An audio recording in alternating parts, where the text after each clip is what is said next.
এখনও যদি মনে হয় যে আর পড়াশোনা করতে ভালো লাগছে না, যাদের পড়াশোনা করার ইচ্ছা আছে তারা ওই পড়াশোনা করতে বসছো আর মানে বিভিন্ন ধরনের মানে টেনশন কাজ করছে, তখন মোবাইল দেখতে ইচ্ছা করছে, তারপর মানে পড়াশোনা ছাড়া বাদবাকি সব কাজ করতে ইচ্ছা করছে, তাদের বলছি যে তোমরা এখন দেখো তোমাদের জন্য তোমার বাবা মারা কতটা পরিশ্রম করছে, যে তোমাদের কিভাবে ভালো হবে, তোমাদের কি কি প্রয়োজন, কোন বইটা প্রয়োজন, তারা যখন যেটা বলছে তখন সেটা দিচ্ছে। এবং তারা একটুটা আশা করে থাকে যে তোমরা কি করবে না করবে, তো তাদের দিকে তাকিয়ে একবার পড়াশোনায় মনোযোগটা বসাও।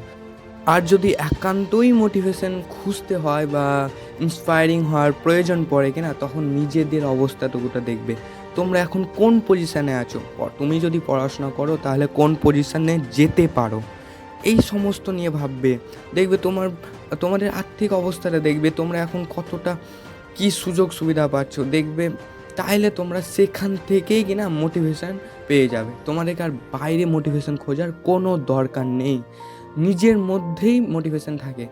তুমি যদি এগুলো না বুঝতে পারো তাহলে তোমাকে আর বাইরের কেউ এসে বুঝিয়ে দিয়ে যাবে না তোমাদের কি অবস্থা। তোমাকে এগুলো নিজে নিজে বুঝতে হবে, সেখান থেকে মোটিভেটেড হতে হবে, সেখান থেকে বেড়ে উঠতে হবে, নিজেকে তৈরি করতে হবে। আর একটা বড় প্রবলেম যেটা পড়তে বসার সময় এখন বিশেষ করে হচ্ছে, সেটা হলো যে এই টাইমটাতে সবাই পড়াশোনা করার চেষ্টা করছে, কিন্তু পড়াশোনা করতে বসলে মাথার মধ্যে বিভিন্ন ধরনের টেনশনের কাজ হচ্ছে।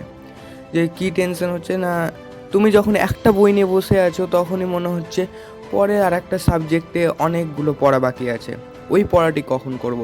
তুমি একটা সাবজেক্ট লিখছো, পড়ছো, সব ঠিকঠাক আছে, কিন্তু মনে হচ্ছে যে ওই সাবজেক্টটা বাকি আছে, তো দিয়ে তোমরা ওই মানে যেটা পড়ছিলে সেই সাবজেক্টটা বন্ধ করে আবার অন্য পড়ার দিকে চলে যাচ্ছ। কিন্তু এভাবে পড়া করলে হবে না, যখন যেই সাবজেক্টটা পড়বে তখন একদম মনোযোগ দিয়ে পড়ার চেষ্টা করবে, যে ওই সাবজেক্টটা পড়া হয়ে যাওয়ার পর অন্য সাবজেক্ট পড়তে বসবে।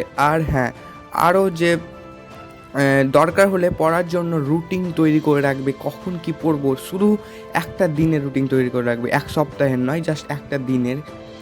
রাতে ঘুমানোর আগে ওই পরের দিনের রুটিনটা তৈরি করে রাখবে, দেখবে এটাতে তোমার বেশি মানে ভালো হবে, আর পড়াশোনাটাও কন্টিনিউ করতে পারবে।